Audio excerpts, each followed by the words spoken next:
Fever, allergic rash हो गया जी, इसमें भी क्या सेम ही प्रिंसिपल? बिल्कुल सेम प्रिंसिपल है। अभी मैं एक ऐसी बीमारी का नाम लेने जा रहा हूँ, एटोपिक डर्मेटाइटिस, जिसको कि हम लोग ये बोल देते हैं कि इसका कोई ट्रीटमेंट में कोई किसी तरीके से रिजल्ट्स नहीं आते। अभी रिसेंट केस है, एक पेशेंट है, वो विद फैमिली पीआर है न्यूजीलैंड में, और just because of atopic dermatitis उन्हें अपने बच्ची को, उनकी बच्ची 4 साल की है, अभी मेरे पास रिसेंट केस है ये पिछले ही हफ्ते का, और वो न्यूजीलैंड से इंडिया आए हुए हैं केवल अपनी बच्ची के ट्रीटमेंट के लिए। जब उन्हें फोर्टिस जैसे हॉस्पिटल से भी उन्हें कोई फायदा नहीं मिला, तो लास्ट रिसोर्ट किसी ने उनको बताया कि आप पीजीआई चले जाओ चंडीगढ़ में, because they belong to Chandigarh. तो उनको लगा कि चलो चंडीगढ़ पीजीआई में दिखा लेते हैं।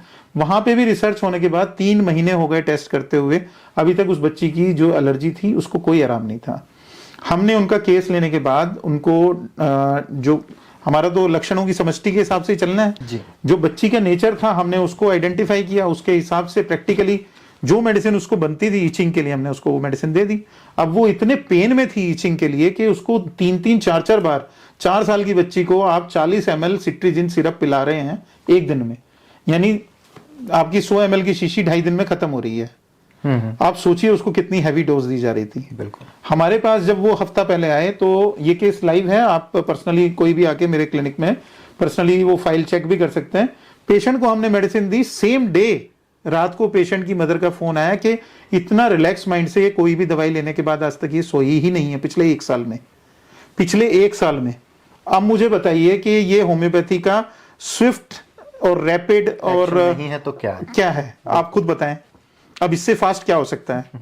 अब उस पेशेंट को हमने जब रिलैक्सेशन के लिए हमने 3 दिन की दवा दी, पेशेंट 3 दिन के बाद रिवर्ट आया और तुरंत बोला कहते जी इतना फायदा है। इनफैक्ट उन्होंने रिव्यू भी गूगल में पोस्ट किया होगा, मैंने उनको रिक्वेस्ट किया था कि आप गूगल में रिव्यू, उन्होंने वो रिव्यू भी होगा तो वो भी आप देखें। हमारे जितने भी गूगल के रिव्यूज हैं आप पेशेंट के साथ कंपाइल करके पर्सनली भी आप मैच कर सकते हैं। आजकल क्योंकि ट्रेंड जो है, मुझे कहने में मतलब इसमें गलत भी नहीं है, आजकल जो ट्रेंड चल रहा है वो ये है दिखावे का। अब हम जो आज बात कर रहे हैं वो उस दिखावे से हट के बात कर रहे हैं। अब पॉम्प एंड शो का जमाना आ गया, जिसके फॉलोवर ज्यादा वो बड़ा डॉक्टर, जिसके फॉलोवर कम उसके वो बेचारा छोटा डॉक्टर। ऐसा नहीं है, जहां पेशेंट ठीक हो रहा है वही डॉक्टर जो है वो कामयाब डॉक्टर है। जहां पेशेंट के वेलफेयर को हम लोग पर्सनली सबसे आगे रख के हम काम करते हैं। हम लोग अपने, मेरे को अगर मैं पर्सनली अपने बात करूं तो मैंने बहुत कम फैमिली फंक्शन अपने अटेंड किए हैं just because of my clinical engagements. कि पेशेंट जरूरी है, पेशेंट को नहीं छोड़ेंगे। लोगों को लगता है शायद पैसा जरूरी है, नहीं, पेशेंट जरूरी है, बिकॉज वो कुछ उम्मीद करके हमारे पास आ रहे हैं। हम कहीं चले जाएंगे या 2 दिन के लिए भी कहीं जाना होगा तो हमारा क्लिनिक खराब हो जाता है, पेशेंट खराब हो जाते हैं। तो पेशेंट के खराब होने में पेशेंट का जो लॉस हो रहा है वो हमें ज्यादा पिंच होता है, क्योंकि उसकी दवा जो टाइम पे जानी चाहिए, किसी को 15 दिन की दे रखी है, किसी को 1 हफ्ते की दे रखी है, किसी को 4 दिन की दे रखी है, तो वो तो अपने टाइम से वापस आएगा दवा लेने के लिए। तो हम उस टारगेट को लेके चलते हैं कि पेशेंट के वेलफेयर में हम काम करें।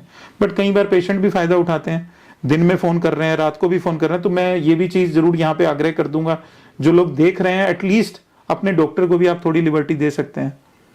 कई बार पेशेंट ऐसे भी होते हैं जो रात को फोन करके कहते हैं डॉक्टर साहब मैं थानू फोन किया सी जी तुसी चक्या नहीं।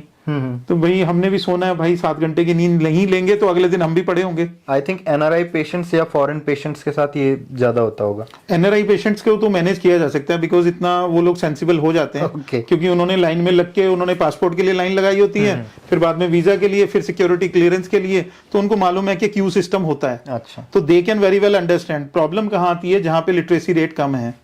लिटरेसी रेट का मतलब कहने का, अब डॉक्टर को आपने ऑनलाइन ट्रीटमेंट करवाना है या कहीं से आपको नंबर मिल गया, तो आप रात को 12 बजे अगर डॉक्टर को फोन करके बोलेंगे कि मुझे नींद नहीं आ रही, तो ये थोड़ा सा अटपटी सी बात है, मुझे कहनी नहीं चाहिए, बट थोड़ा सा इसमें कहीं ना कहीं उसका रोल तो रहेगा ही।